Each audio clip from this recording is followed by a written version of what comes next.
Let's get a response now to a story that we carried yesterday. The ash walls, which are part of the Braamfontein cemetery, have been vandalised. Urns broken open, ashes scattered, plaques ripped from the walls. Sarah Wellham, who is part of the group Friends of Johannesburg Cemeteries, told us that even though she had reported early signs of vandalism in mid-March, City Parks did not improve security to prevent further destruction, which happened, of course, just a few days ago. And I'm joined now by Jenny Moodley, spokesperson for Joburg City Parks. Jenny, thank you so much for joining us. Such an important issue.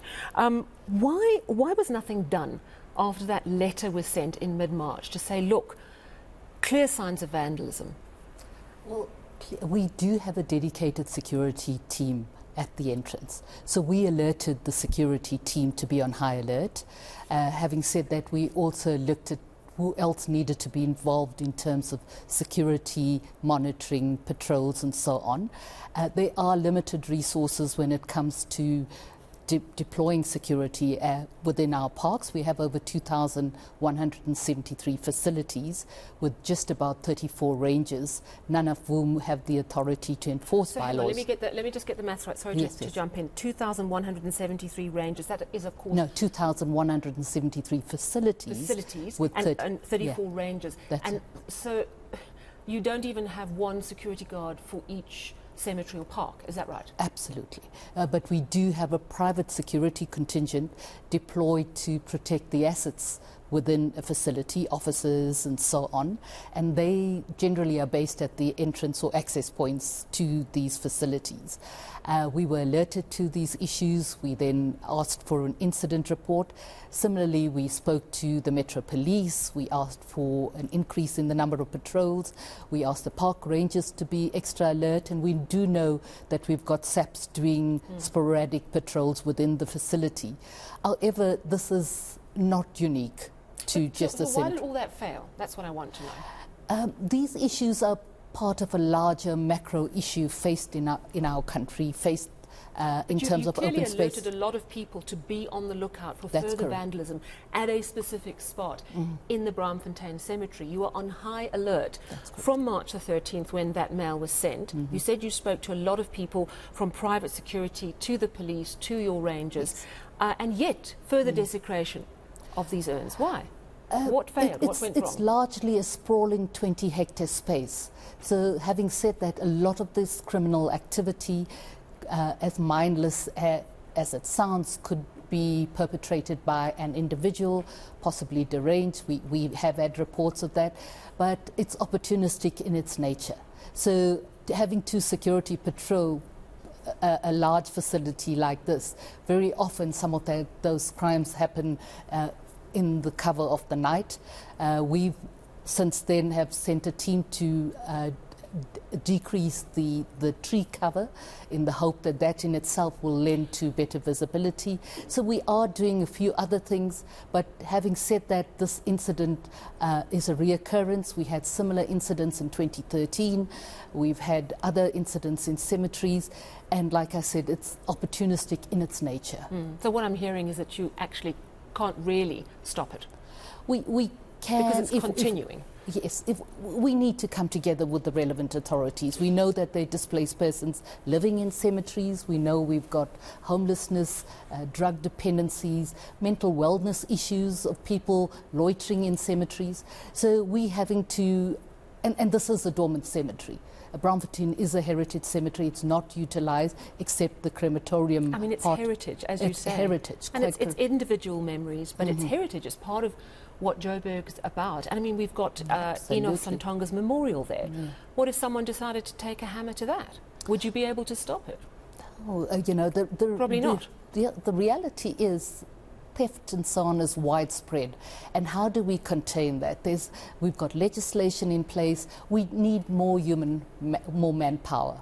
Has your ability to sort of mobilise resources to protect your parks, the cemeteries, has it become more and more difficult in recent years? Absolutely. And why is that?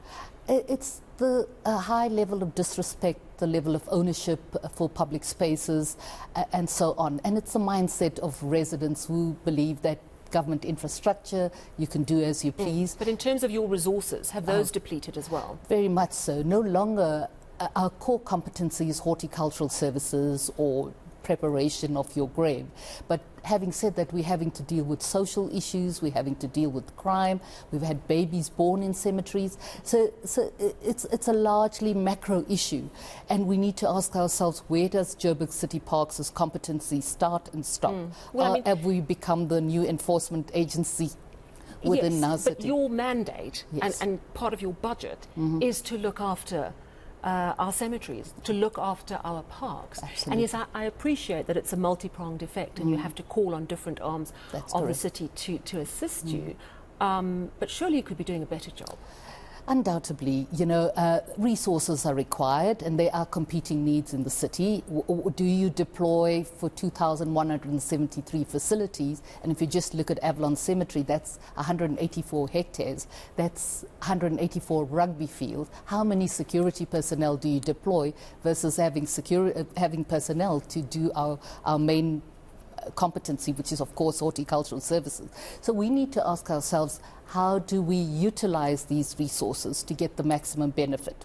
Now, again, security is not a core competency of City Parks, but having said that, we've taken ownership of these issues. We've looked at how can we work with different entities. In many public open spaces, we're working with local security companies that are patrolling these facilities at their own cost. So these interventions are in place, but they're just not adequate. There needs to, I visited cemeteries elsewhere in the world. There's a huge level of dignity and sanctity. And so how do we change that? And I believe that we truly can change that the day of a funeral, where families come in purely for the burial, and you don't come in there with your cooler boxes and your camp chairs, and, sure, and we've had those sort of issues, of course. I mean, here's the thing, is, there's just no way to make sure that a grave is not desecrated.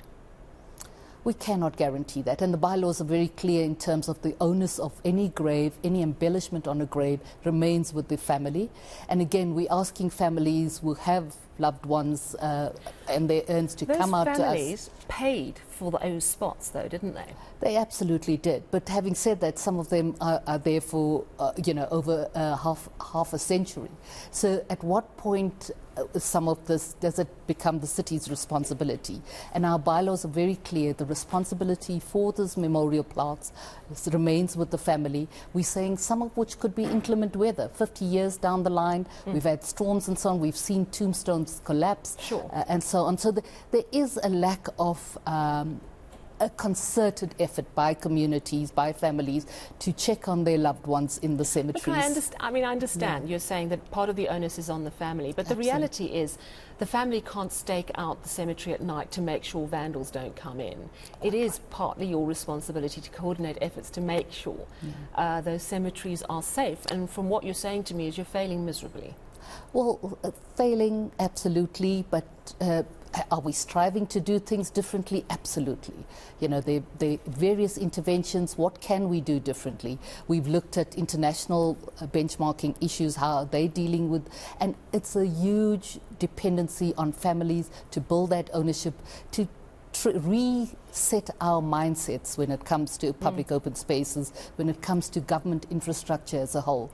We are finding that this whole narrative that we perpetuate, that anything government is useless and hopeless, sort of lends to this issue of vandalism and theft and crime and so on. Yeah, I mean, we see this group, Friends of Joburg Cemeteries. That's exactly the kind of community response that you need. They're the very people who try to tell you this is going to get worse, and you were unable to do something even then. Talk to me about, because I would imagine that you have to fight for your turf in terms of budget, etc.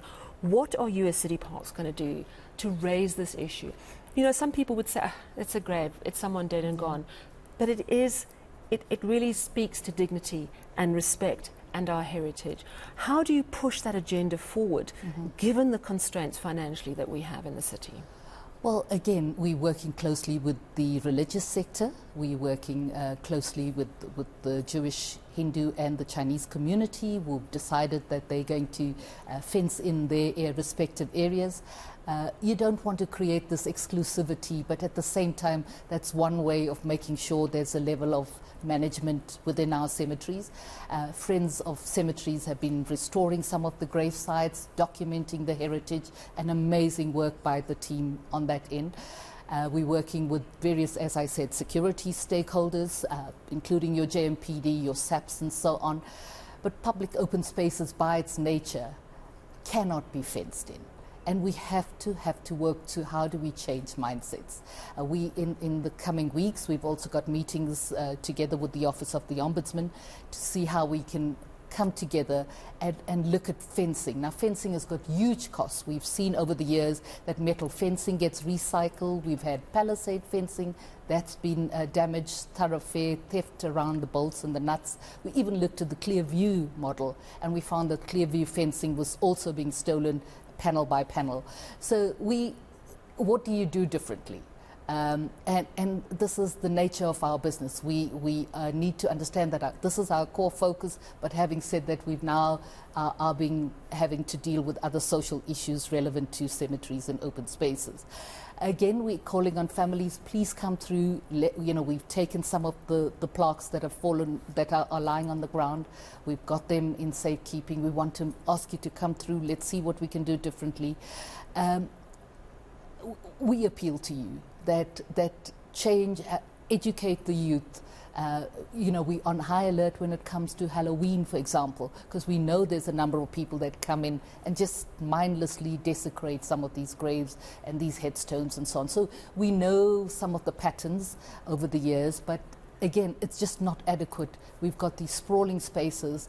Crime is opportunistic in its nature within our cemeteries, and we need more support. All right, well, let's hope this has shone a light on the importance of more provision for our cemeteries and parks. Jenny Moodley, thank you so much for joining us in studio. She's a spokesperson for Joburg City Parks, telling us there is very little they can do to stop the desecration of graves because they're dealing with large, open, public spaces. 34 rangers from City Parks to guard 2,173 sites. That is just not enough.